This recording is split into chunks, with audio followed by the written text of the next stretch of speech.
Na nimesikia vile mmesema. Mimi nimeitika kazi, mimi niko tayari kuanza kazi hata kesho mtaka. Kwa sababu hata mimi nashangaa, Caxton unaniuliza mambo ya pesa ya capitation. Mimi nashangaa. Wakati nilikuwa waziri wa afya wa elimu, president alikuwa anasema as soon as tumemaliza mambo ya budget, first allocation tunaweka kwa elimu, second tunapeleka security, alafu tunaanza sasa kuzungumza mambo mengine.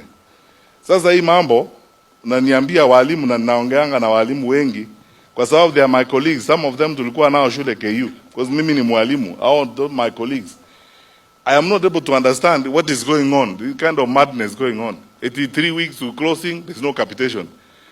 Sasa tunawaandikia walimu circulars, tunawaambia msifukuze watoto, hatuwapei pesa. Sasa how are they supposed to manage the schools in the process? Alafu tunawapeleka, tunaenda kuwaonga shilingi 10,000.